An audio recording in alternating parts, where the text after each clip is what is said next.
If you've ever... Today's show, I've talked about the dangers with Elon Musk, and I'm shocked to see how many people are actually siding with Elon Musk, but I understand that it's very, very easy to get sucked into this left-right paradigm, because obviously if I did believe in the left-right, I would be considered a Republican, and I would be, on that side, but I don't believe in that, and I know what they're trying to do and how they're baiting people into this civil war, and they're giving people false sense of hope to put their hope in humans and other people and politicians instead of putting their hopes in Christ, who all of your faith should be in alone, not in any of these monsters who are working together, of course, to destroy everything and then rebuild the phoenix rising out of the ashes under the guideship, of course, of Lucifer. The Luciferian doctrine is what they follow.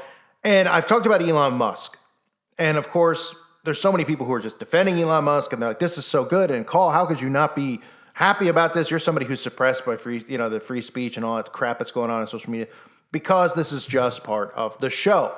And of all the people to do it, the guy who very well could be the Antichrist, the guy who is pushing the Neuralink, which will totally take free thought and free will away from people, is the face of this movement. And I've said it before, that when I think about the Antichrist and the deception, I don't worry and think, all these liberals are deceived. Those people are already done.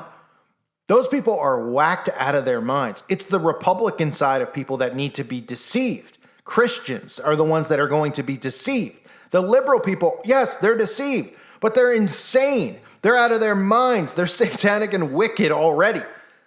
They're foregone. You don't even need to say, they need somebody to deceive. They are deceived. The way that they live and the things that they want and the perversions and all the crap that they're into. The Republicans are being deceived and need to be deceived. And Elon Musk is now somebody who can deceive them into the Neuralink and deceive them into taking the mark and connecting themselves with technology.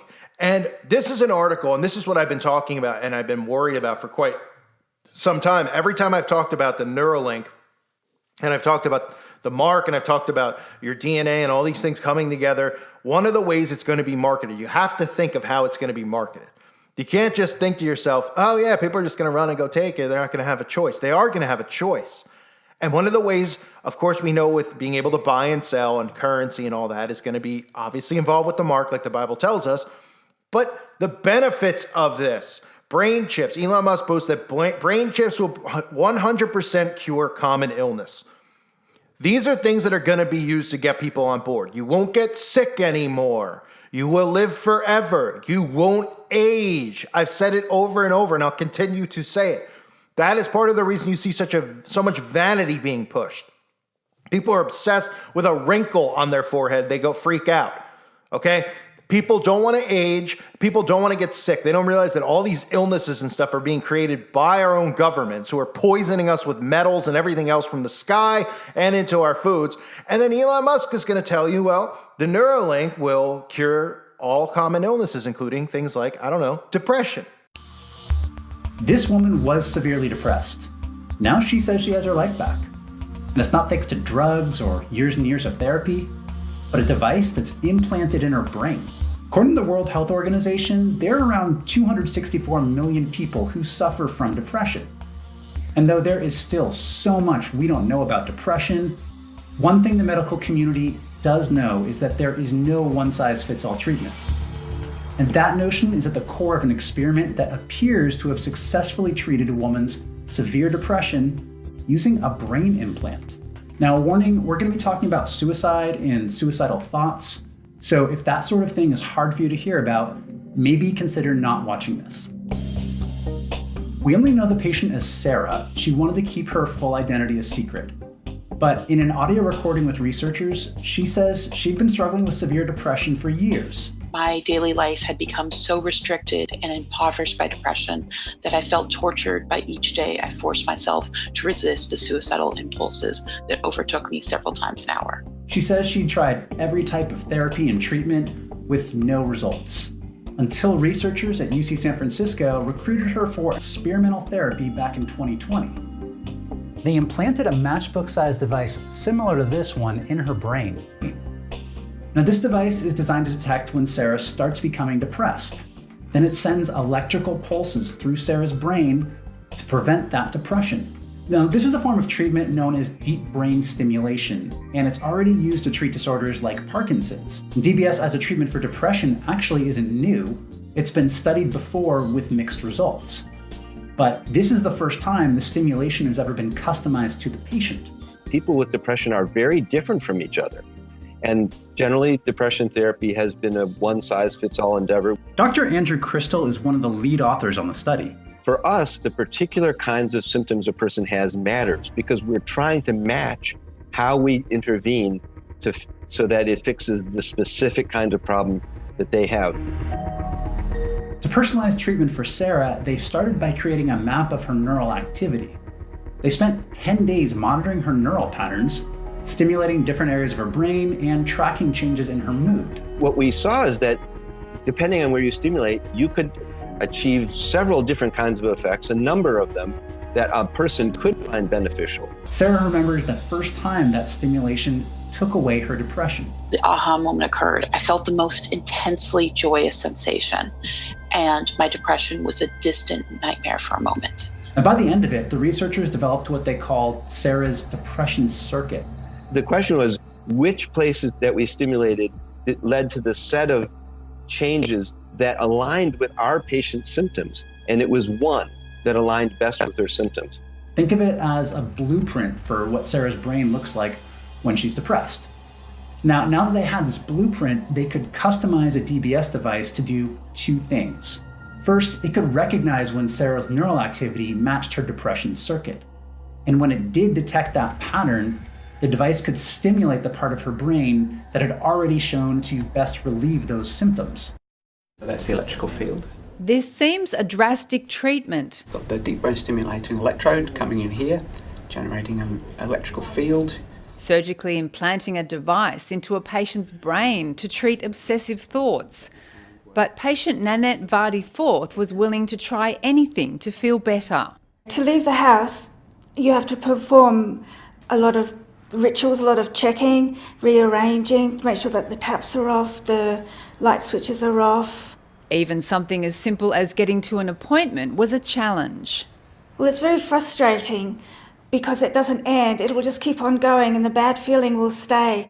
In Nanette and 8 other patients, scientists used electrodes to stimulate the part of the brain responsible for fear. This electricity dampens that fear response and allows people with OCD then to challenge some of these intrusive thoughts. The clinical effect was quite marked. This one goes to here. At the start of the study, half of the patients didn't have the device switched on, showing the therapy was a promising treatment. When you turn it on, the thoughts abate and the compulsions to do these actions abated. And soon, more people could benefit. We're about to start a trial in anorexia and for pain. More than 500,000 Australians have OCD, but this treatment isn't for everybody. It's only recommended when medication and therapy haven't made any difference. For Nanette, at least, the treatment was nothing short of life-changing. So depression, Parkinson's, there are so many things if you do research on the Neuralink or brain chips that they're pushing. People who are paralyzed, how it's a miracle and they can suddenly walk, they get their brain functioning again. People who have Alzheimer's suddenly are remembering it. The only reason that things like Alzheimer's are, running so rampant in our society is because of what they're doing to people from the skies and in the food.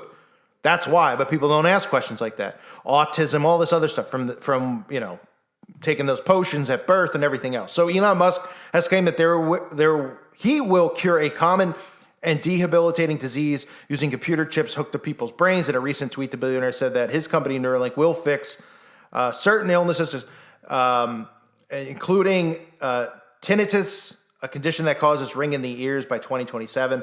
You saw with depression how they were pushing, brain chips causing depression. And people are just like, why is there so much depression? Well, turn your TV off and you probably won't be depressed anymore. Turn your internet off They make everybody feel like crap. Then they tell everybody, oh, we need to be all loving and caring.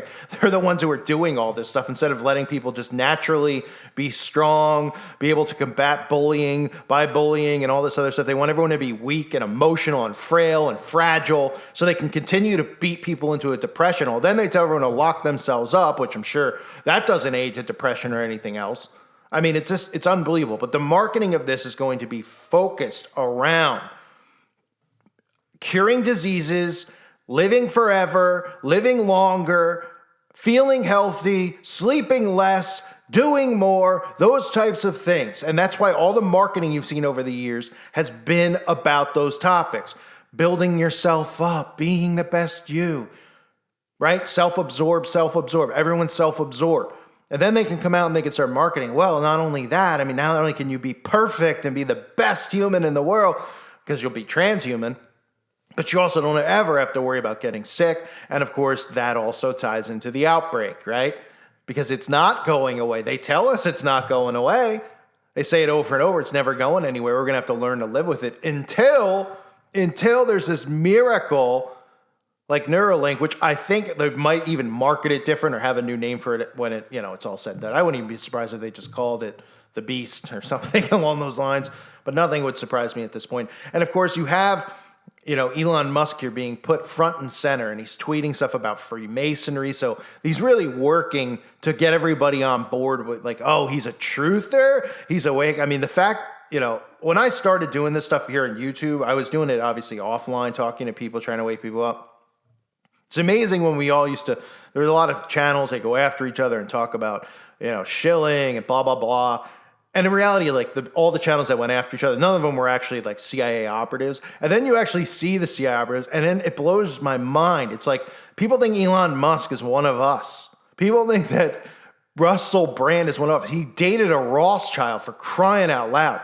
Do you know the goyim that we are, according to them? You wouldn't even be allowed in the same, vicinity of a Rothschild. He dated one, and now he's a truther, and he's still in Hollywood movies, and he dated Katy Perry, another witch. And, Elon Musk, he's the richest man in the world. No, but he cares so much about humanity and free speech and everyone else. They are working everybody into this, and they're going to market it this way. I wanted to cover this story because, I mean, it is something that people need to keep an eye on. This guy potentially could be the Antichrist. I mean, I know there's a lot of people that have speculation about it, who it is, who it isn't.